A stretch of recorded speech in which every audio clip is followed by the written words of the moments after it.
9. In-flight fiasco. While awaiting takeoff from Salvador, Brazil for Sao Paulo in early 2023, a massive fight broke out among more than a dozen women on a Gol Airlines plane. It all started when a woman asked a fellow passenger if she could trade seats with her child. When the request was turned down, one of the women allegedly flew into a rage, and the situation snowballed from there. Things got so out of control that one woman's chest spilled out of her tank top, forcing her to cover up with her hands. Footage captured by onlookers showed cabin crew members desperately trying to break the fight up as the brawling passengers climbed over seats, threw punches, and pulled each other's hair. After employees finally got the situation under control, 15 people were removed from the plane, and the flight proceeded along its scheduled route. 8. Brooklyn brawl spirals out of control. After becoming entangled in a vicious rivalry in 2014, two young women named Imani Lewis and Naisha Bates decided to settle their differences in the street. Lewis brought her boyfriend and several female friends with her to the fight, which took place in Brooklyn's Clinton Hill neighborhood. Bates also brought some people with her, including her brother, Ramel Ashby. Complete mayhem broke out between the parties as the participants slapped, punched, kicked, and wrestled each other. During the free-for-all, which lasted for about 3 minutes, Ramel Ashby punched Lewis in the face. Her boyfriend, Rogelio King, came to her defense and punched Ashby back, at which point someone pulled a gun and fired 8 shots into the crowd, striking King and 2 others. Luckily, the victims survived their injuries. Authorities accused Ashby of being the gunman and charged him with 14 crimes, including multiple counts of attempted murder. The fight was captured on camera, but the jury concluded that it failed to show who the shooter was, and Ashby was ultimately acquitted of the charges. For Lewis and several others, the arguably most embarrassing consequence of the incident was the airing of their personal business in court. Throughout Ashby's trial, witnesses testified that Lewis was running an illicit prostitution and strip dancing ring at the time the fight occurred. According to prosecutors, this shady side hustle may have played a role in the feud between Lewis and Bates. Obscene text messages between the group's members were revealed in court, and at least one witness admitted to being part of the ring. She was clearly embarrassed as she left the courtroom covering her face. 7.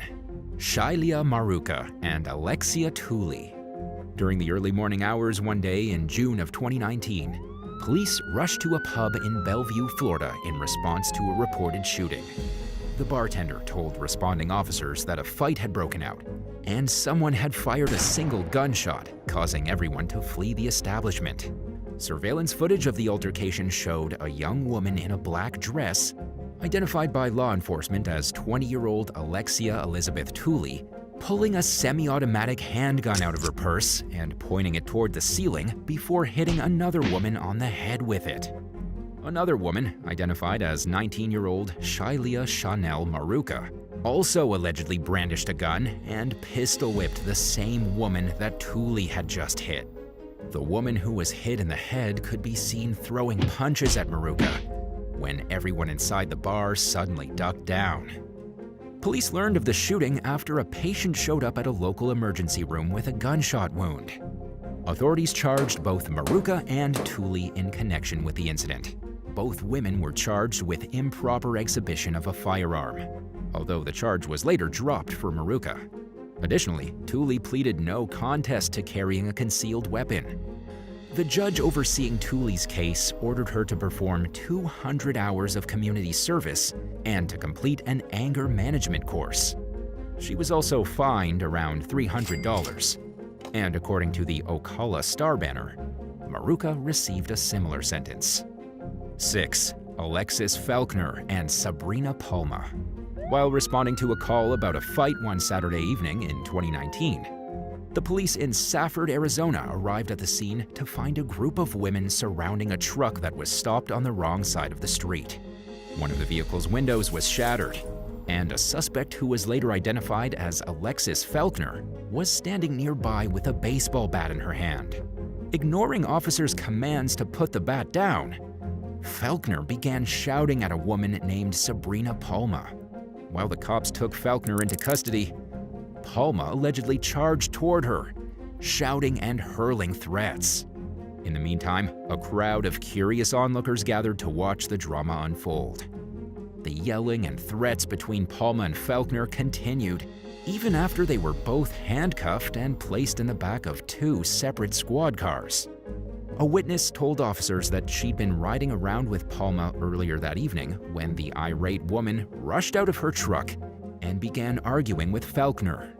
Palma had reportedly gotten involved with Faulkner's boyfriend, and instead of holding him accountable for his wandering ways, the women apparently blamed each other.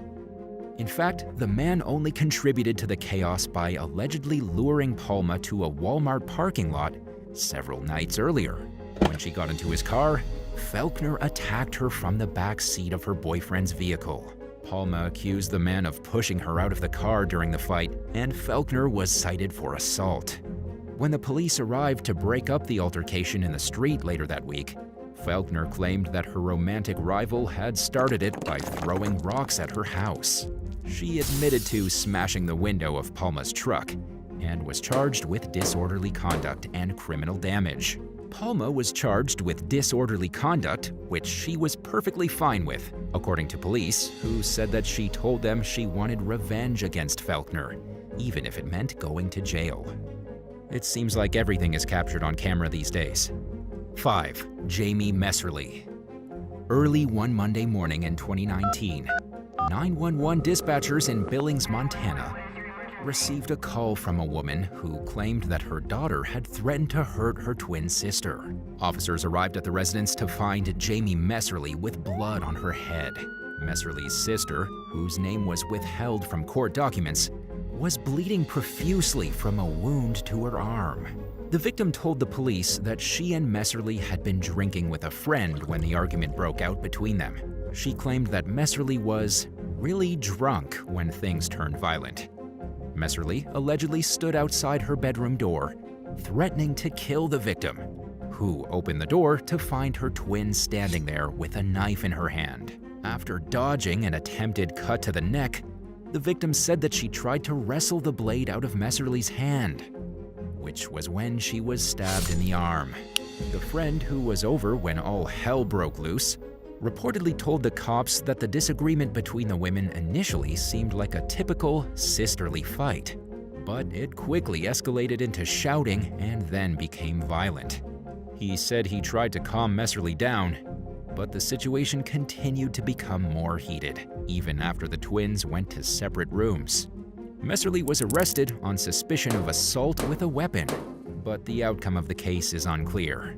4. Kiani Phoenix. 26-year-old Kiani Phoenix had an unsettled argument with her ex's sister when the two crossed paths at a bodega in Far Rockaway, Queens, one morning in 2022. Surveillance footage would later show that the encounter started out as a shouting match and quickly devolved into a fist fight, with the women throwing punches and trying to rip each other's wigs off. They eventually took the brawl outside, where several bystanders tried unsuccessfully to separate them.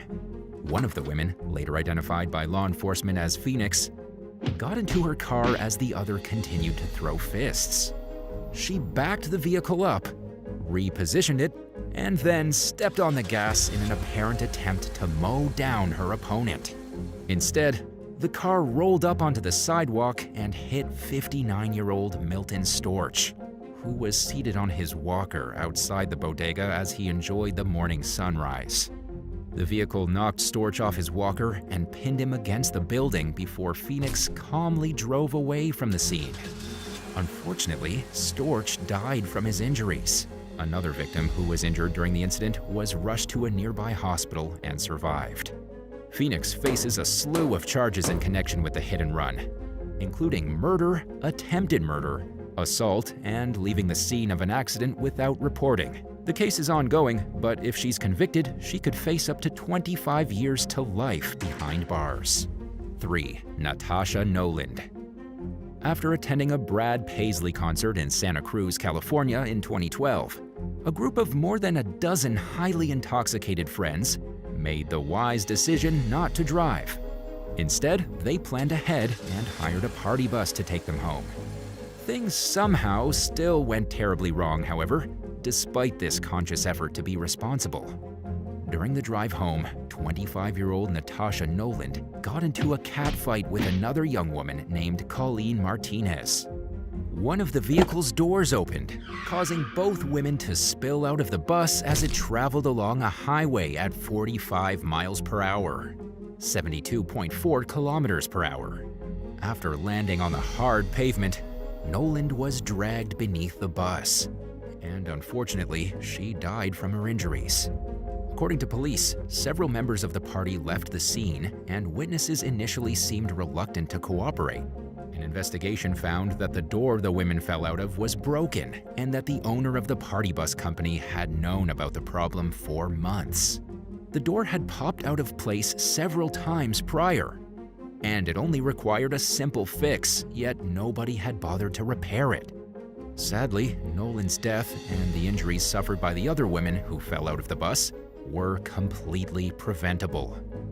John Reno St. James, the owner of the party bus, was convicted of involuntary manslaughter and was sentenced to 4 years in prison for failing to fix the faulty door. 2. Jasmine Nelson. 32-year-old Jasmine Nelson and a 26-year-old woman were entangled in an ongoing dispute when the tensions between them erupted into blows at a park in West Palm Beach, Florida one evening in 2022. A crowd gathered around to watch, and the fight was live-streamed on social media. What started as a fistfight quickly turned deadly when Nelson allegedly pulled out a gun and shot her opponent. Afterward, she fled the scene. Police arrived a short while later to find the victim lying dead in the parking lot. Footage of the fatal encounter shows the women punching each other beside a car when the unmistakable pop of a gunshot rings out. Right at that moment, the victim could be seen collapsing onto the pavement.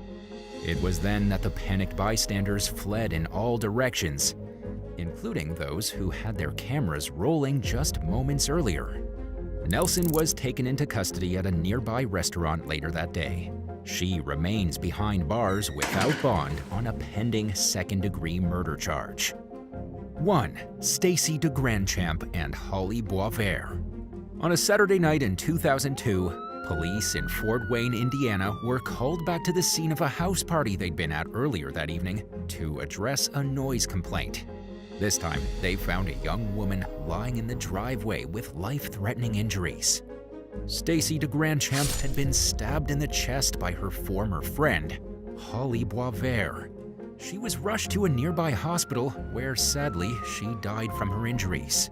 The occasional drama was nothing new for Stacy and Holly, who both had strong personalities and tended to butt heads. But the tensions between the pair reached a boiling point after Stacy began dating Holly's ex-boyfriend, Brandon Muff. By the time the night of the stabbing rolled around, the sparks between Stacy and Brandon had fizzled. But Stacy saw no harm in attending the house party, which was taking place at Brandon's residence.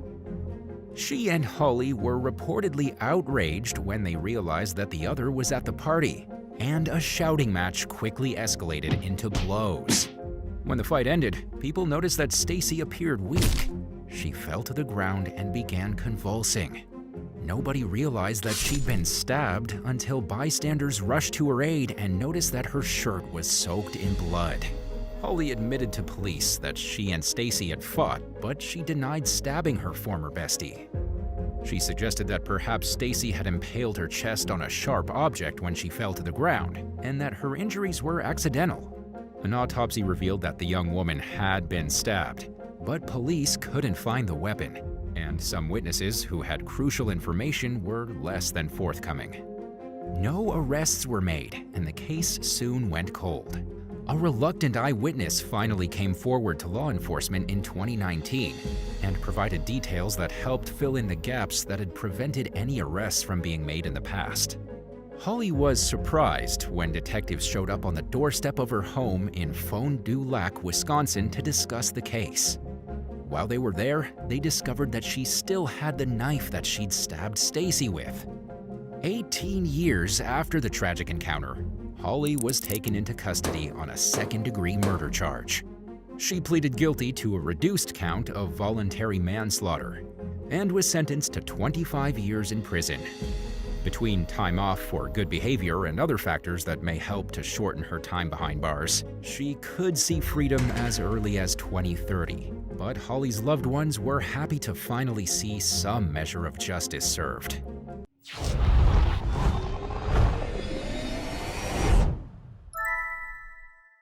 Number 6. Adriana Meza. Mexico's underworld has a new formidable figure in the form of Adriana Meza Torres, who earned her nickname Cartel Queen. She's the daughter-in-law of Joaquin El Chapo Guzman Loera, the notorious Sinaloa cartel boss, and the wife of Ovidio Guzman Lopez, a member of Los Chapitos, a significant faction within the cartel. Meza Torres, reportedly in her early 30s, has risen to prominence as a queen pin within the Los Chapitos wing of the Sinaloa cartel, wielding considerable influence over the drug empire. Her notoriety extends to her social media presence, where she showcases a lavish lifestyle through flashy posts and videos on platforms like TikTok. And in a bold assertion of her newfound authority, she proudly identifies herself as the boss's wife. Her involvement in the Mexican drug cartel came to light in 2019 when her husband Ovidio was initially arrested. This revelation prompted authorities to freeze her bank accounts, recognizing her role in the cartel's day-to-day operations. While El Chapo is known to have 23 children, only Ovidio and his 3 brothers, collectively known as Los Chapitos, have played significant roles in the Sinaloa cartel's operations. Ovidio's arrest in Sinaloa in January 2023 led to deadly confrontations with the army, resulting in the loss of 29 lives, including 10 Mexican troops.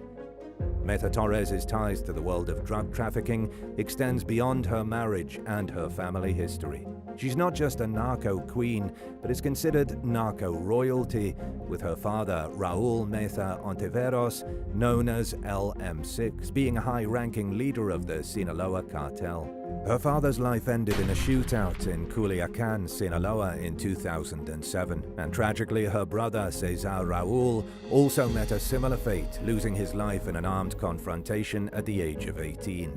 LM6 had previous connections to El Chapo's former right-hand man, Ismael El Mayo Zambada, serving as El Mayo's most trusted lieutenant. However, Meza Torres' marriage to El Chapo's son catapulted her into the ranks of women rising within the cartel. Reports indicate that Ovidio Guzman Lopez, her husband, oversees the Sinaloa cartel's fentanyl division. The U.S. State Department has previously stated that he produces more than 3,000 kilos of methamphetamine each month. The 4 sons of El Chapo, collectively known as Los Chapitos, assumed leadership roles within the Sinaloa cartel following their father's arrest and extradition to the U.S. Under their guidance, the cartel remains one of Mexico's most potent drug cartels, consolidating its power and influence in the criminal underworld.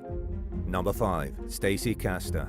In the year 2000, Stacy Castor, a New York-born woman, gained notoriety as the Black Widow due to her involvement in a series of gruesome murders. Her dangerous actions and sinister intent left a trail of death and devastation behind her. Her first victim was her husband, Michael Wallace, whom she married in 1998. In the year 2000, Michael tragically passed away, initially attributed to a heart attack. However, years later, when his body was exhumed for a toxicology screening, investigators uncovered a chilling truth. Michael had been poisoned with antifreeze. This revelation not only cast suspicion on Stacy regarding Michael's death, but also raised alarms about her second husband, David Castor. Stacy and David, who worked together in his air conditioning installation and repair company, married in 2003. But on August 22, 2005, David was found dead in their home. Initially ruled as a self-inflicted death, a thorough police investigation uncovered the gruesome reality. David, like Michael, had fallen victim to antifreeze poisoning. In September 2007, Stacy took her malevolence a step further by attempting to frame her own daughter, Ashley, for the deaths of her two husbands. She plotted to murder Ashley and stage it as if she'd done it herself, even drafting a fraudulent confession to be found with Ashley's lifeless body. One night, she served Ashley an alcoholic drink laced with a lethal dose of painkillers. Fortunately, though, Ashley was found the next morning by her younger sister, Bree, who rushed her to the hospital. In the face of questioning by authorities regarding the forged suicide note and the deaths of her father and stepfather, Ashley maintained her innocence. Stacy was subsequently arrested and faced a slew of charges, including second-degree murder, second-degree attempted murder, and a plot to present a forged will. In February 2009, she was found guilty of second-degree murder for David's poisoning and attempted second-degree murder of Ashley, and as a result, she received a sentence of 51 years to life in prison in March 2009. Throughout her legal ordeal, Stacy vehemently denied her involvement in the crimes. She adamantly proclaimed her innocence, stating, "I did not kill Michael Wallace. I did not kill David Castor. I did not try to kill my daughter, period. And I will never say that I did, ever." Tragically, Stacy's dark saga took another turn when she was found dead from a heart attack in her jail cell on June 11, 2016, at the young age of 48. Authorities ruled out foul play in her demise, marking the end of a disturbing and dangerous chapter in her life. Number 4. Shawntae Henderson. Shawntae Henderson is a convicted killer, and as of 2022, she remains incarcerated. Her conviction stems from the homicide of DeAndre Parker. So, let's delve into her criminal history and arrests chronologically. On September 2, 2006, Henderson was involved in a fatal incident. She shot and killed DeAndre Parker at a gas station in Kansas City, Missouri, claiming that Parker was attempting to run her over with his truck. Initially charged with second-degree murder and armed criminal action, she was subsequently acquitted of the murder charges, but was found guilty of voluntary manslaughter and armed criminal action. Then, in a shocking turn of events, Shawntae Henderson found herself on the FBI's 10 most wanted fugitives list in 2007 as she became a fugitive on the run. But she was apprehended by the FBI on March 31, 2007, after less than 24 hours on the list. The FBI had offered a substantial reward of $100,000 for information leading to her capture. And for her involvement in Parker's death, she was sentenced to 10 years behind bars.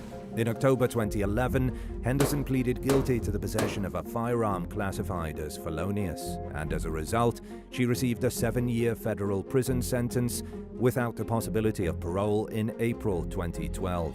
She served her sentence at the Federal Correctional Institution in Waseca. As of 2022, Shawntae Henderson is still incarcerated for her involvement in the homicide of DeAndre Parker. She's currently held at the Women's Eastern Reception, Diagnostics and Correctional Center in Vandalia, Missouri. Henderson's 17-year prison sentence is the result of her 2006 homicide conviction, which is set to run consecutively to her previous 7-year federal sentence. This means that her earliest possible release date is expected to be in 2029. In addition to her criminal history, it's worth noting that the convict is also known by her aliases Rashida Smith and Rashida Washington.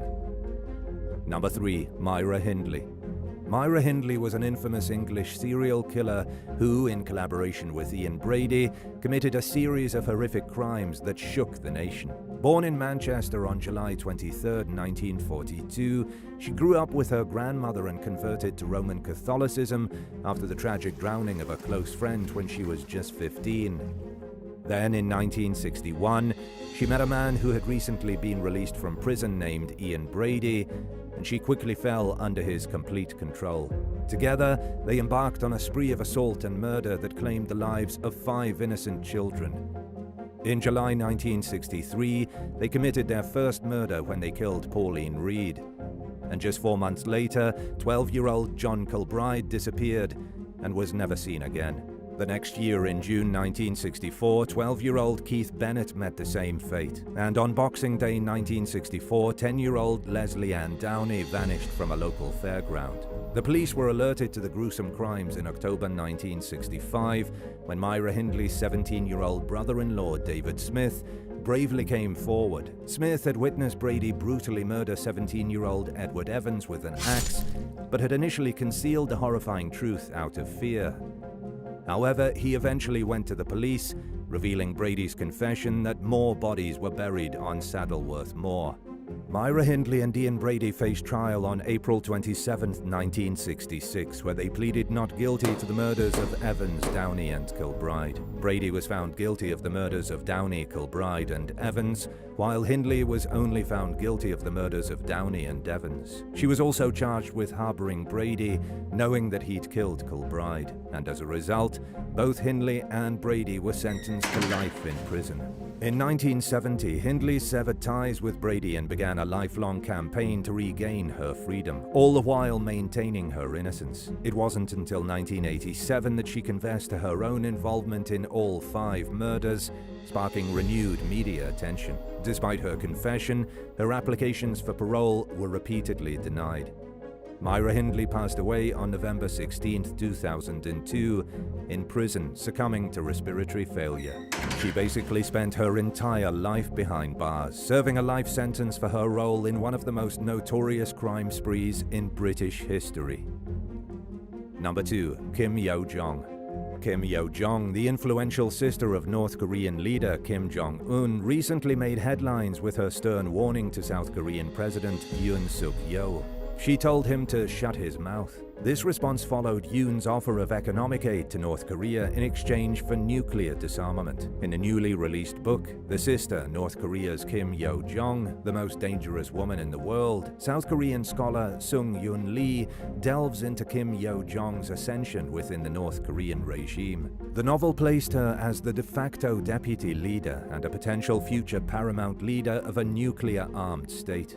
Kim Yo-jong's role as a key figure in North Korea's power structure is long overdue for closer examination. Lee, a professor specializing in Korean studies, draws upon his deep expertise in Korean Peninsula politics to provide a comprehensive portrait of Kim Yo-jong.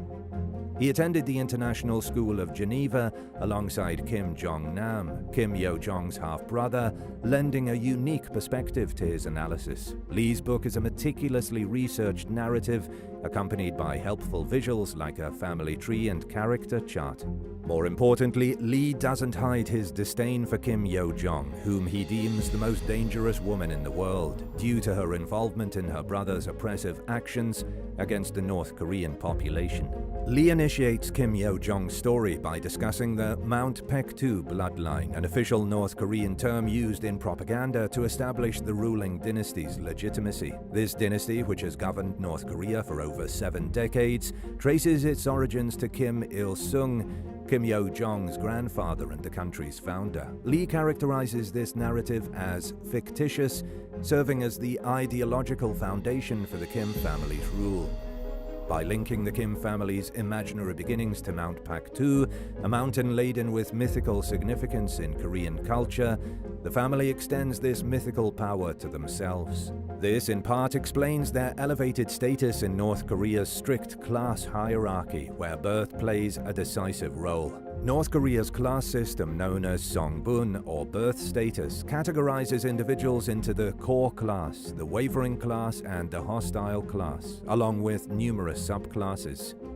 Your position within this hierarchy, as Lee notes, determines various aspects of your life, including where you live, your education, job, and food rations. The core class consists of North Korean elites and trusted regime supporters, while laborers, farmers, and business owners belong to the wavering class, which is subject to general surveillance. The hostile class includes repatriated Koreans from Japan, defectors, and religious individuals. This deeply ingrained system reinforces the Kim family's rule and the stark divisions within North Korean society. Number 1. Maria Chata-Leon. Maria Chata-Leon, a notorious figure in the criminal underworld, was at the center of a chilling world of crime, violence, and human smuggling in Southern California. Her involvement in a sprawling criminal empire characterized by drug dealing and murder had earned her a formidable reputation. And in the wake of a violent gun battle in Los Angeles, where a gang member was killed, Maria Leon was faced with a dilemma.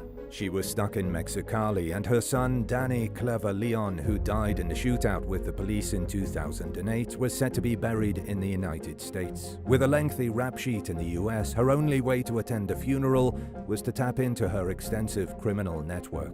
Maria Leon's world was one where gang members and human smugglers collaborated closely. Those smuggled across the border were often left with the task of paying off their debts by dealing drugs on the streets. Maria Leon's criminal operations extended across the border, with her family's stronghold being a heavily fortified compound on Drew Street in Los Angeles. The neighborhood was transformed into a nightmarish place filled with violence and fear, making it nearly impossible for law enforcement to dislodge her and her family. The elaborate story of Maria Leon's criminal activities came to light when her son, Francisco Real, contacted Eduardo Alvarez Marquez for a special job. Alvarez Marquez was a key figure behind a human smuggling ring. They needed to get Maria Leon back across the border for her son's funeral, and the options were limited, including scaling the border fence or swimming through the polluted New River. In the end, though, they chose the fastest option, jumping. However, unbeknownst to them, federal authorities were listening to their conversations through wiretaps, uncovering a web of human smuggling and other criminal activities. Alvarez Marquez would later plead guilty to charges related to conspiracy and smuggling. The wiretap transcripts provided insight into the criminal operations, including guiding immigrants over the border fence and leading them through the port of entry with fake documents. While Maria Leon served time in federal prison, many others in her gang pleaded guilty and received shorter sentences. Francisco Real cooperated with investigators and testified against former gang members, and as a result, the Drew Street compound was eventually torn down, bringing an end to an era marked by violence and criminal enterprise. Maria Leon's story is a reminder of the invisible realities that some gang members and smugglers create on both sides of the US-Mexico border, evading capture for the crimes they commit. It serves as a chilling portrayal of the dangerous and complex world of organized crime in Southern California.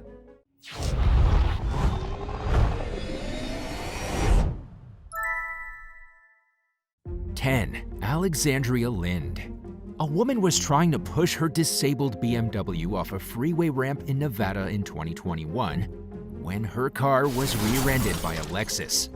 She died from her injuries, and the Lexus driver, 28-year-old Alexandria Lind, was charged with DUI, causing death or serious bodily injury, along with one misdemeanor count of failing to decrease speed or use due care. Records show that Lind was convicted of the DUI charge and received a 2 to 5 year prison sentence. She was then paroled in May of 2023. 9. Tierra Richardson. Thanksgiving will never be the same for the family of 50-year-old Tiffany Price, who lost her life on the holiday to a tragic car wreck in 2022. According to police, 23-year-old Tierra Richardson was driving drunk when she crossed over the center line into oncoming traffic and crashed her Nissan Altima into a pickup truck. The vehicle then collided with Price's Pontiac GTO. Price was ejected from her vehicle and was later found in some nearby landscaping. She was then transported to a nearby hospital where she was pronounced dead. The 3 occupants of the pickup truck walked away with minor wounds, and Richardson's passenger was airlifted to a hospital in critical condition with a broken femur and other injuries. Richardson allegedly showed signs of being under the influence, including confusion, bloodshot eyes, and slurred speech. And according to an arrest report, her attitude shifted from cooperative to combative and aggressive. She was booked on charges of driving under the influence resulting in death, reckless driving resulting in death, driving with a suspended license, and driving with a suspended registration. While the outcome of her case is unclear, records show that she's no longer in the Clark County Jail, and there are no inmates with her name in the state prison system. 8. Irina Borisova-Shadrina. Lionel Michael Marquez began to experience engine problems one night in November 2021 while driving his Maserati in sunny Isles Beach, Florida. He pulled over on the side of a bridge to look under the hood and was hit by a Maserati, sending him flying over the railing and into the intracoastal waterway below. The Maserati proceeded to crash into a barrier wall and kept driving until its front tire fell off. It was found a few hundred feet, about 61 meters, from where Marquez was struck. As authorities began a search for the victim that would last through the night and into the next day, police arrested the Maserati's driver, 33-year-old Irina Borisova-Shadrina, on suspicion of driving intoxicated. Her blood alcohol content was allegedly 3.5 times the legal limit at the time of the crash. Marquez's body was found the next morning, nearly 12 hours after the crash, and Shadrina's charges were upgraded to manslaughter and vehicular homicide. She was convicted of vehicular homicide and is currently serving a 2-year prison sentence with a projected release date in March of 2025. 7. Sarah Ramsamy. Beachgoers were enjoying their Memorial Day weekend at Smyrna Dunes Park in Volusia County, Florida, when an SUV came speeding down the beach at 50 miles per hour, or 81 kilometers per hour. The vehicle came dangerously close to hitting at least one person before plowing into the ocean and coming to a stop. Police helicopter and body cam footage showed a woman identified as 26-year-old Sarah Ramsamy standing on the beach with her SUV resting in several inches of water nearby. And when a deputy told her that she couldn't drive on that part of the beach, she said she was just trying to turn around. She denied bystanders' claims that she'd almost hit several people and their pets, but was arrested on suspicion of DUI. In the body cam video, a woman who'd been traveling as a passenger in Ramsamy's car became upset when the deputy said he was taking the driver to jail. The friend pleaded with law enforcement not to arrest Ramsamy as deputies handcuffed her and took her into custody. According to investigators, Ramsamy had a blood alcohol content of 0.153, which is nearly twice the legal limit in Florida. She was charged with DUI and reckless driving and was cited for failure to obey a traffic control device. 6. Kelsey Brianna Gold. A Wisconsin woman was lucky to be alive after losing control of her car on a freeway overpass in Milwaukee and plunging 70 feet before landing on a ramp. Footage captured by a highway camera showed the car barreling through a guardrail and launching off a snowbank at 2:30 a.m. The video showed the sedan spinning in the air as it plummeted toward the ground. Thankfully, though, it landed upright, and the driver, 27-year-old Kelsey Brianna Gold, survived with just minor injuries. According to police, Gold called her boyfriend instead of dialing 911. She was still in the car when police arrived an hour and a half later, after a passerby noticed the banged-up vehicle and called the authorities. The car's hood and front end were heavily damaged, and the front windshield was completely smashed out. When an officer asked Gold where she was coming from at the time of the accident, she reportedly failed to give a direct answer, saying that she was bad with directions and was using the GPS on her phone. The young woman was then treated at the scene by paramedics and was taken into custody on suspicion of drunk driving. 5. Ashley Beams. While waiting for her takeout order at a TGI Fridays restaurant in Toms River, New Jersey in February 2022, 31-year-old Ashley Beams allegedly drank a Long Island iced tea followed by 3 vodka shots. Then, during the 3-mile, about 5-kilometer drive home, she drifted onto the shoulder of the road and struck 62-year-old James Cruz, fatally pinning him between 2 cars. Cruz was getting a package out of his trunk when he was hit. He was pronounced dead at the scene, and Beams was charged with a handful of serious crimes, including driving while intoxicated, aggravated manslaughter, vehicular homicide, and multiple other traffic-related offenses. According to charging documents, a blood test revealed that Beams had a blood alcohol content of 0.321%, more than 4 times the legal limit. And based on her receipts from TGI Fridays, investigators estimated that she drank about 8 ounces of liquor during her short time at the restaurant. A witness to the crash told police that Beams was all over the road in the moments leading up to the crash. An affidavit stated that people close to the young woman said that she'd struggled with alcohol abuse for years. She'd also previously pleaded guilty to a DUI charge in 2014. Beams pleaded guilty to vehicular homicide in her more recent case and was sentenced to 5 years in prison. But she'll become eligible for parole after serving 85% of her sentence. 4. Cassidy Johnstone. During the early morning hours one day in January 2020, a BMW was clocked at 83 miles per hour, 133 kilometers per hour, as it sped along a highway in Auckland, New Zealand. Police initially chased after the driver, who was rapidly changing lanes and weaving around other vehicles, but the pursuit was abandoned due to safety concerns. The woman behind the wheel of the BMW, later identified as 21-year-old Cassidy Johnstone, continued along the highway at a high rate of speed, even after police stopped chasing her. She then lost control of the car on an off-ramp and struck a light post before crashing through a bush and traveling 30 to 50 feet, 10 to 15 meters up an embankment. Johnstone's 2 passengers were left with long-term injuries that continue to disrupt their lives today, and one of them may never be able to work again.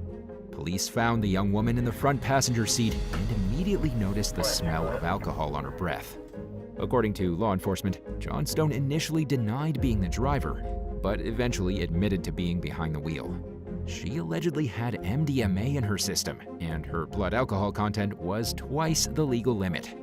Johnstone pleaded guilty to 2 counts of causing injury while under the influence of drink and a drug. She was then sentenced to 6 months of house arrest, lost her license for a few years, and was ordered to pay $22,500 to the victims. In June of 2023, she appealed her conviction, claiming that it was negatively impacting her career. But it only drew more attention to the case, and the court rejected the appeal, noting that Johnstone had received a generous sentence to begin with, since she could have ended up doing prison time.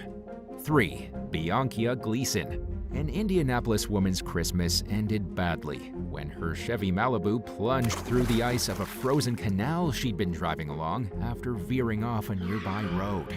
According to police, 33-year-old Bianca Gleason had driven down an embankment and through a park before ending up on the frozen surface of the canal. She was seen driving along the ice until she reached a dead end. But just moments after turning around and heading toward a street, the car crashed through the ice and into the frigid water. Bystanders helped Gleason out of the water and into the warm lobby of a nearby hotel, where she waited for the police to arrive. Local resident Mason Brokelaw was taking out his garbage when he saw the headlights of Gleason's car as she drove along the canal. He later told Fox 59 that he couldn't believe the ice was supporting the vehicle's weight, and he estimated that the car was going at least 30 miles per hour, 48 kilometers per hour, before it became submerged. Viral footage of the incident showed some ice skaters moving out of the way as the vehicle approached and drove past. The bystanders seemed both shocked and amused by what one person described as a ballsy move. But Gleason didn't know she was on the ice until she fell through, according to what she told police. She blamed her GPS for leading her onto the frozen waterway. But investigators said that the device was instructing her to go around the canal rather than into it. Officers noted in their report that Gleason's eyes were bloodshot and that her breath smelled of booze. She was taken into custody on suspicion of driving drunk after failing field sobriety tests. And according to law enforcement, her blood alcohol content was nearly twice the legal limit.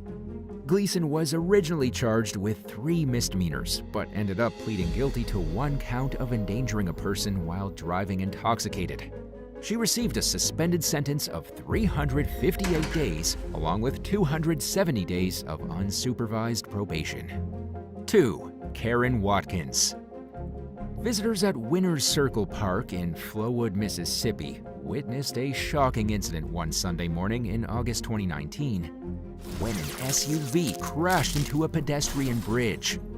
Thankfully, though, nobody was hurt. Police arrived to find the driver, 29-year-old Karen Elaine Watkins, wearing only a towel. Then, after being taken to a nearby hospital, she was booked into custody on suspicion of DUI and driving with an expired license.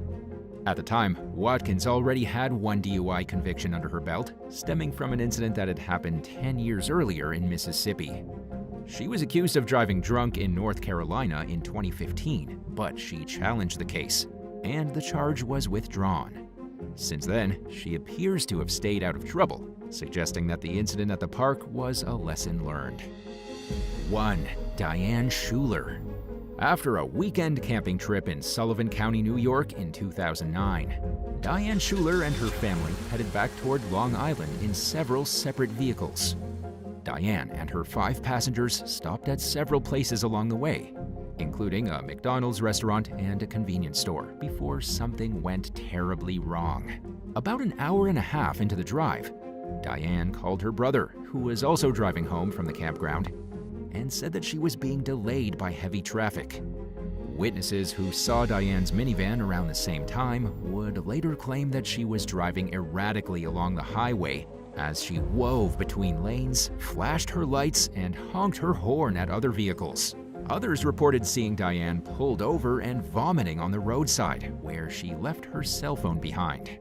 2 hours after Diane's phone call to her brother, 911 dispatchers began receiving reports about a minivan driving on the wrong side of the Taconic State Parkway at 80 miles per hour, 129 kilometers per hour. Then, less than 3 minutes after the first call came in, the minivan collided head-on with an SUV, rolled over, and burst into flames. 8 people involved in the crash died, including Diane, 4 of her passengers, and the SUV's occupants as well. The other victims were 81-year-old Michael Bastardi, his 49-year-old son, Guy, and their friend, 74-year-old Dan Longo.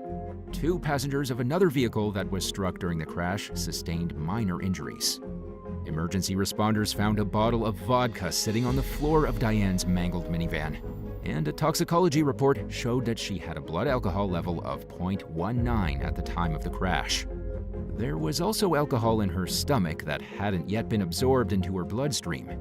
Based on the amount of THC in Diane's system, the medical examiner estimated that she may have smoked marijuana as little as 15 minutes before the crash. Diane's family adamantly denied that she was drunk and insisted that she rarely drank alcohol, period. They swore she would have never deliberately put others in danger and said that there must be some other explanation for what had happened. A convenience store worker and McDonald's worker who spoke with Diane before the crash said that she seemed perfectly sober. The family's campaign to re-examine the case and determine an alternative cause for the accident were captured in the HBO documentary, There's Something Wrong with Aunt Diane. Despite their efforts, though, the tragedy was officially ruled as a homicide. And the reasons behind Diane's out-of-character decision to put her family in grave danger remain a mystery to this day. If a really drunk friend got behind the wheel after you tried to stop them from driving, what would you do? Would you call the police, even though you know they would be mad at you for it? Or would you remain tight-lipped and hope that they reach their destination safely? Let us know what you think in the comments down below. And if you enjoyed this video, be sure to leave a like and subscribe to the channel. Thank you so much for watching, and we'll see you in the next one. Bye.